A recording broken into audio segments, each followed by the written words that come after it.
You ask Tiger to solve. This deals with linear equations with one unknown. The final result is x equals 12.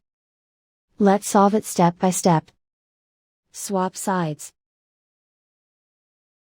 Group all constants on the right side of the equation. Subtract 30 from both sides. Group like terms. Simplify the arithmetic.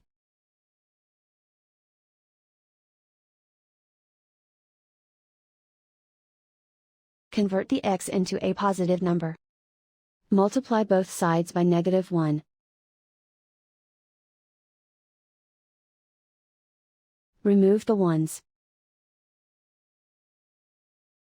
Simplify the arithmetic. And so the final result is x equals 12.